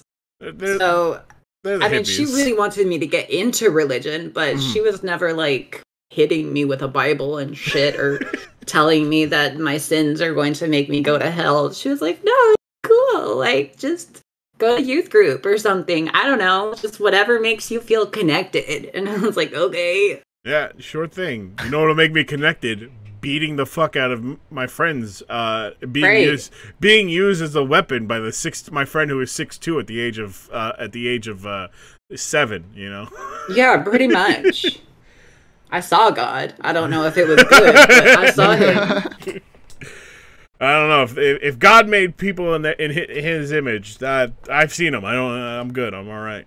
Yeah, there's a lot of ugly people, God. God, why do you have such a body dysphoria with yourself, God? Aren't you supposed to be like if everybody was made in God's image, and there's a lot of ugly people, then God was having some bad body days, you know, where he's just like, yeah, that's what I look like. I'm convinced only one person was made in God's image, and that's Dwayne "The Rock" Johnson. That's fair. That's fair. That's what my God looks like. I don't know. My God probably looks a little bit like George Clooney. I think he's got the devilish good, like he's permanently got like the gray fox look going on. That's probably what my God looks like. Either that or Tina Fey. That's her. Yeah. As long as God is fuckable, that is my God. It's just like, I got the strap, God. Let's go. Let's go. Jesus must have been hot, or else people wouldn't have paid attention to him. Truly. No, not necessarily. You got to think about the times. If Jesus was real, we need to preface He had a bunch of hookers following him around. He had to be hot. I could have a bunch of hookers following me around. I still gotta, and I'm hotter than Jesus. I still gotta pay them, you know. He fooled everybody. Look, he's the original fuckboy. Jesus Christ is the original fuckboy. You heard it here. All right, I wanted to see if there would have been any objection to that take. I think I'm workshopping a take. He had everybody believing that he is somebody important. You know, he goes on a 3-day. He leaves for 3 days. He ghosts everybody and comes back only to leave forever. Well, he was at a party and he turned the water into wine, and everyone at the party was like, "This man is the Son of God." Meanwhile, everybody's just fucking hallucinating, like off of fucking like fevers. they had a fevers. Like I don't know what people do back then. I don't know. They just didn't have modern medicine, so I'm sure they were dying by the age of 20. Like that's the thing, right? It's like Jesus was what, 30 when he was crucified. Nobody 33. was making it that far in life. Yeah, he was practically like immortal at that point. Like that's fallacy number 1. Like he's 30 years old. And they killed him. Like, he didn't just die. Yeah. They were like, "Oh shit, what? This is this town elder." Yeah. Let's hang him on the T. He knows too much. He's too old. He's like, the thing is like he's wandering. Like he's not wandering, but he's going like village to village. He 100% would contract a fucking common cold that would have killed him if he was real. This is how I know he's not real. Like, dude, they were like 12-year-olds having a midlife crisis. There's could you imagine if that was still the standard? Like a 12-year-old gets home from a fucking 8-hour shift, he's fucking chain smoking. You know, I just buried my mother. She lived a full life. She saw 27. Like she had me late. She had me late in her life, you know. Just like 14-year-olds on their third marriage. It's like, you know, I'm really trying to make it work with Stephanie. I don't know how long I look, Brad, I'm 19. I don't have many years left, you know? I'm thinking about I want to be a grandparent, you know? And then like you see like this 30-year-old like dude sashaying into town being like, "I'm the Son of God." Yeah, I'd want to fucking hang. Yeah. I'm fucking worrying about, you know, living to see, you know, my 20s, you know, and this guy's like, yes, I'm 33 in an amazing shape, 100%. I would get the slingshot and rock. I would take him down. Like, fuck that guy. Like, that's the thing is like, man, I had a weird. This is a weird episode of Dork Side where we're just like, yeah, we're gonna talk about. I mean, I should have known it was coming because it's a parody of Xanta Klaus, who has been co-opted by religion. But a lot of religion talk. That's what I get for getting a fellow East Coast Catholic school trauma victim, and Lynn. Where we're just gonna be like, hey, here's a topic. Lynn, go ahead. You have thoughts? And then I do what I can. Yeah, it's just like, well, I have unfiltered thoughts. Yes. I think I am gonna leave that part in. By the way, of you asking how explicit you can be. Less. Because you haven't really been explicit. I haven't. Which is funny because so now it's just me going like pointing it out towards the end of the podcast, so now people are going to be expecting it because they would have been like, how explicit is Lynn gonna get? And it's just like I'm pretty calm. Pretty tame. I didn't talk about gargling nuts or anything, so we're cool. Top 10 favorite curse words, go. Oh, we don't want those. Yeah, no. Lynn's an incredible making a creator of curse words. Like just stringing them. We played like Overwatch and there's a history where it's me stream sniping and getting in on the other team and then being a victim of said creative cursing. Well, you were Widow, so I would naturally play the counter, which was Winston. And it fucking pissed me off. So fun, so much fun. But yes, the Xanta Klaus had basically like 1 or 2 matches. I'm just giving more history here. Like 1 or 2 matches, and then they just kind of like they were like, "You're too fat. We're gonna take you off TV. You got to lose weight and become more handsome somehow." And they're like, "What?" He was at a time he was contracted with Smoky Mountain Wrestling, and the head guy there basically was like also working for WWE, and he's like, yeah, no, like this is what they want you to do. You probably shouldn't take this deal. Like just keep doing what you're doing. It's working. You're making money. Just keep doing what you're doing, get popular enough, and then they won't be like, yeah, get skinny and get more handsome. But then it was like, yeah, no, he just likes drinking and he likes partying. Also, he's just a weird dude. And then ECW happened, so he was able to make some money and become a cult figure because of his association with ECW. And lived a life. I don't know if it was necessarily good, but I mean, he enjoyed it. He found love. So it's just one of those one of those weird gimmicks that like only lasted like a month or two, and is fondly remembered by people for just being so short and just bad. Like, yeah. It's like, oh yeah, I remember Xanta Klaus. Like, it was such a bad idea. Like, the evil Santa. What's the payoff? Like, it's only going to work during December. Which I would like to see it come back. If you had to, Tumble, if you had to create an evil version of like a holiday mascot, what are you picking? Ooh, of a holiday mascot. Mm-hmm. So that like opens it up to like, what are even there's the Easter Bunny. Yeah, like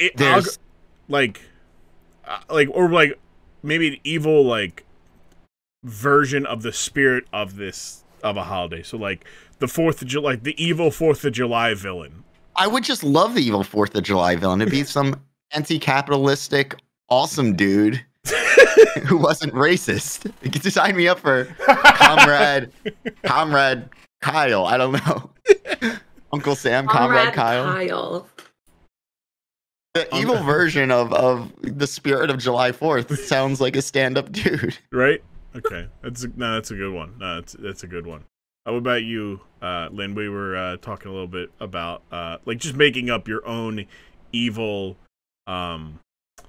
holiday like embodiment. Like where Xanta Klaus is like the embodiment of anti-Christmas and anti-Santa Claus.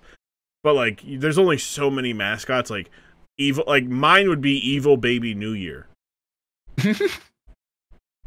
And it just lean into the fact that it's a baby, and just make it evil. That would be my Cursing the new year. Yeah. What about you? Dang. I don't know, like Easter probably. It'd be fun to see like a zombie bunny. Because Easter is another one of those like religious ones. Mm-hmm. So that's when he comes back to life, right? It's Easter. Yeah. So I feel like a zombie rabbit is very fitting. An evil rabbit.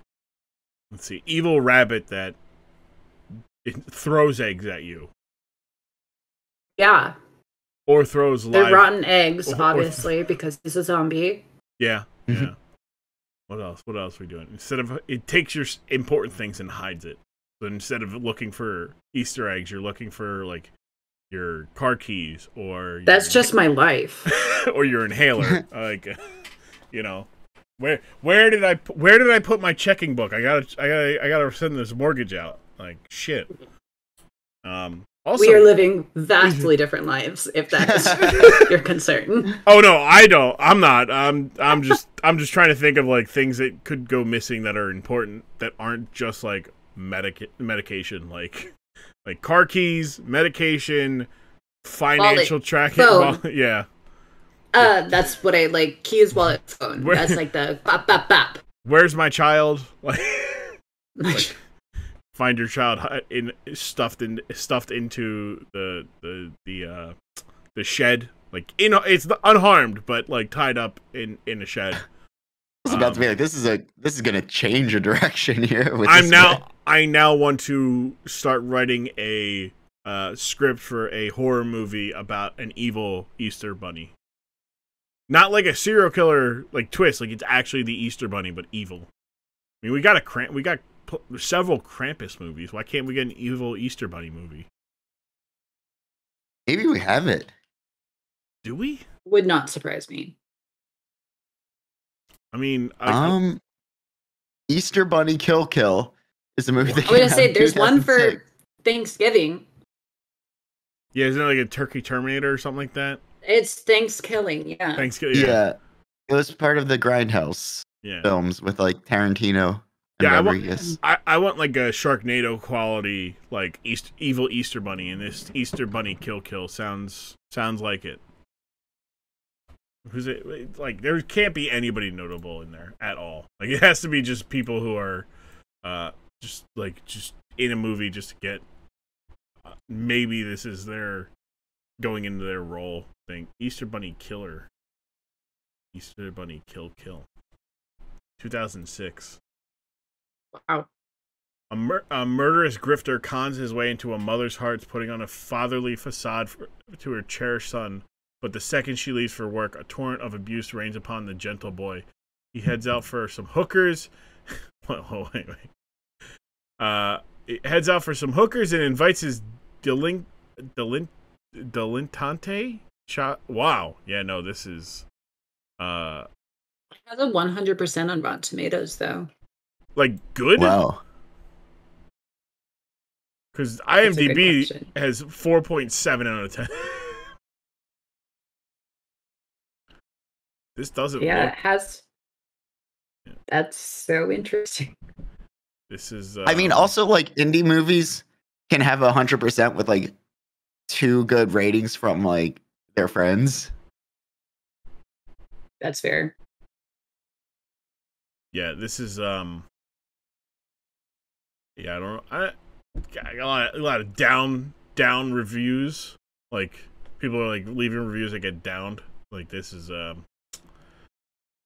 Yeah, that's I don't know. I don't know if I'll be seeing Easter Bunny Kill at any point. It just doesn't look does not look enticing at all. I'm trying to see if there's others to other things. Sleazy conman torments a mentally handicapped youngster who is obsessed with Easter, only to incur the wrath of a murderous lunatic in a frightening rabbit mask. Oh. Okay. So wait, there's actually a killer?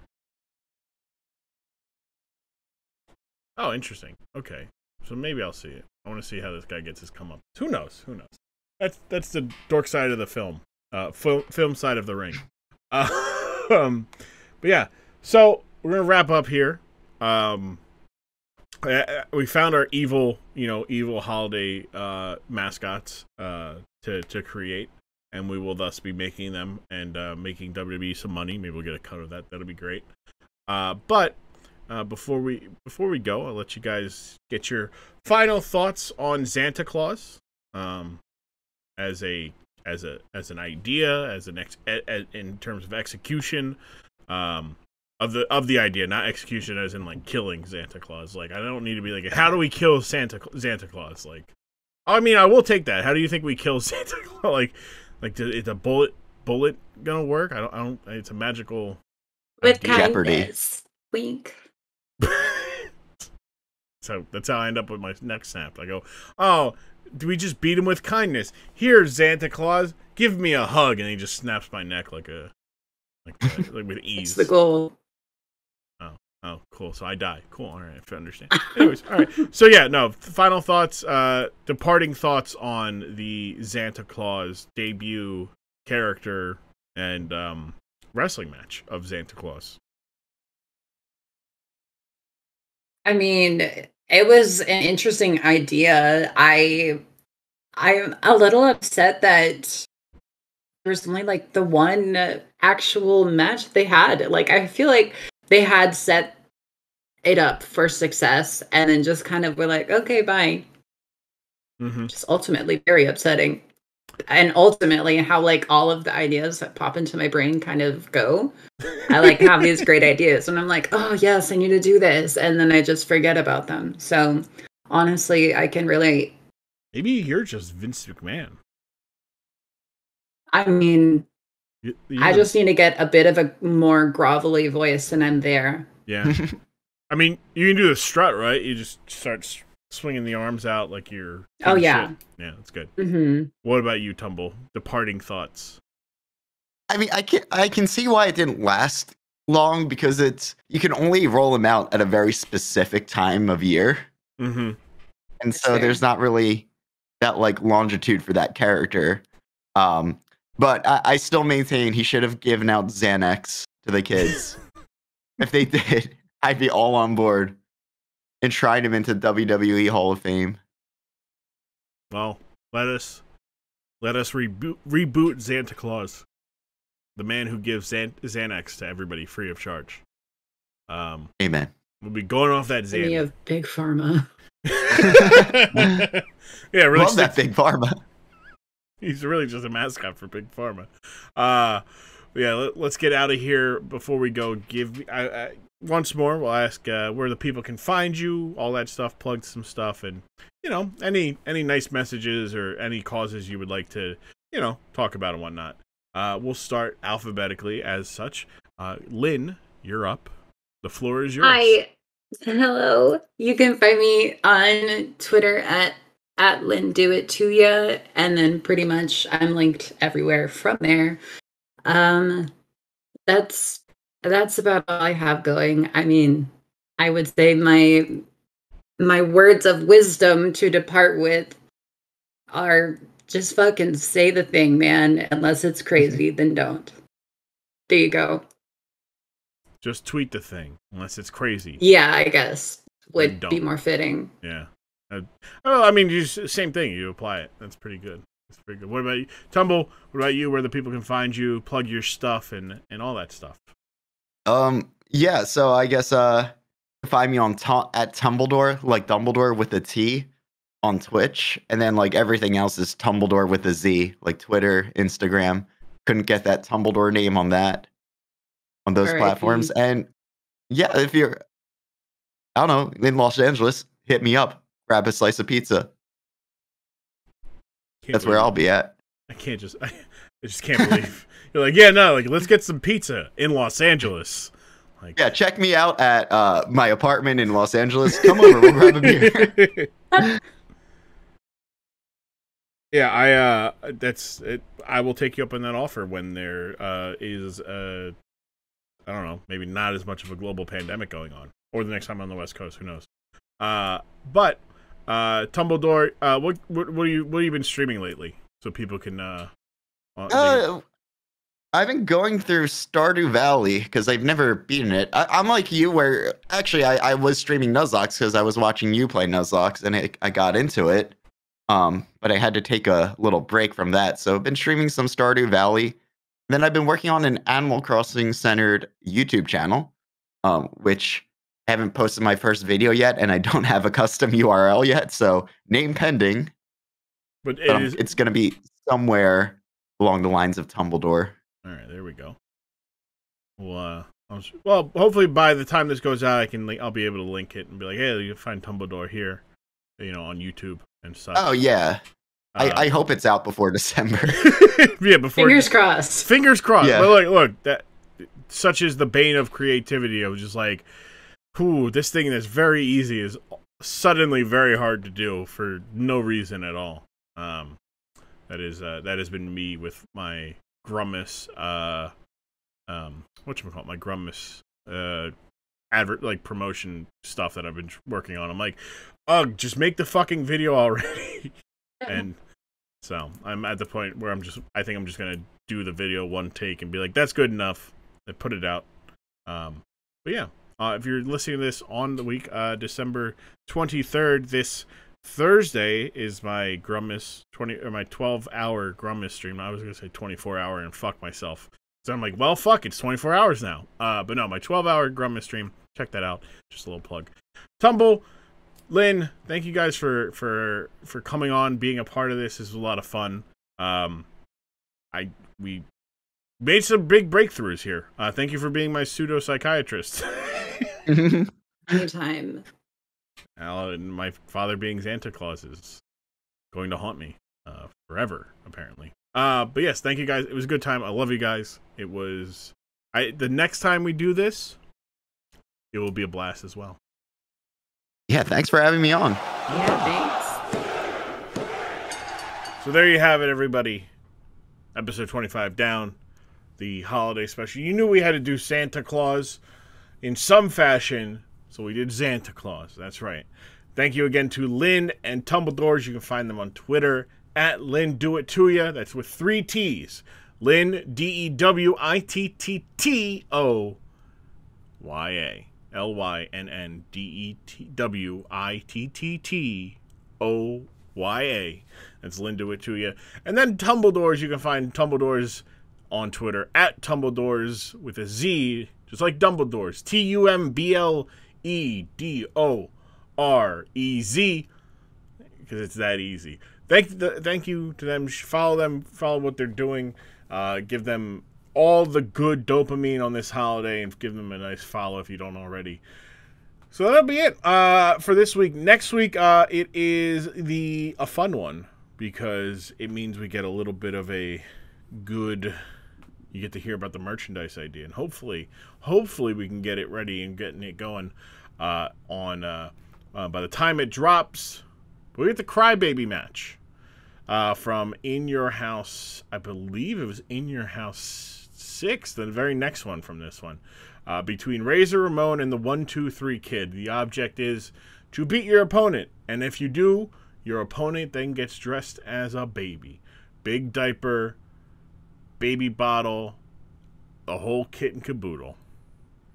So that'll be fun. We got my friends from Tilly.tv's, from Tilly.tv, Gaming Myth, and Sandy J, 2 good friends. Fun. It's a fun episode. It's a lot of fun because Myth knows nothing. We actually introduced a new segment called Do you know who this is, with Myth, who doesn't know any wrestlers really. So it's a lot of fun. That's that, though. Thank you guys for following and supporting the podcast. Continue to do so. Absolutely free. Follow us on Twitter. Follow us on Instagram at Dork Side of the Ring. Leave a 5-star review in the Apple Podcast Store. I was about to say iTunes like it's 1999. Really, actually, probably was 2002. Probably 2003 would probably be more. Anyways, look, I was dating myself. Apple Podcast Store. Leave a 5-star review. We're going to get back to reading the 5-star reviews soon. Also, as it is as I say, this is the last time I get to talk to you before Christmas. If you're listening to this for free, if you're listening on Patreon, you get to hear me one more time. Hope you have a good one.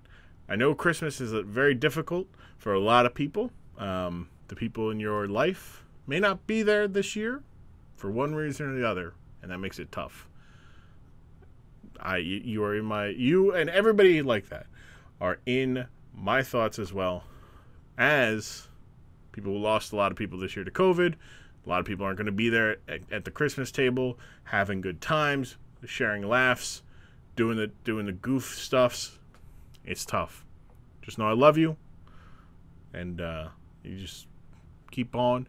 The best thing we can keep doing is keep getting better every day at taking what life has to give us and throwing it back in life's face as best we can. So smile, because sometimes you just have to. They're infectious, you know. Love you guys. Thank you guys. I will see you guys next week for more Dork Side of the Ring content. Check out the Patreon. There'll be a Viagra on the pole match as well. Should have went with that before I had the nice thing to say after, because now it's like, oh, cool. He said something very thoughtful, and then he said something about Viagra on a pole. I know. Thank you guys. Support.grumm.tv. If you want to continue, if you want to support me even further in my creative endeavors with financial endowments of some kinds, you can also join the podcast's Discord and my Discord. Join.grumm.tv. I'll take you to the community Discord. I will be streaming in there starting in the new year. Rather than on Twitch, you can also get more content, more direct Discord or Dork Side related content. Ask questions, suggest things, as well as some other things like my YouTube, Grumm on YouTube. Also, if you're listening to this, and it is before the 22nd or 23rd, the 22nd of December, the annual Grummas Sub Rumble, 8 p.m. EST, live on Twitch, twitch.tv/tgrumm.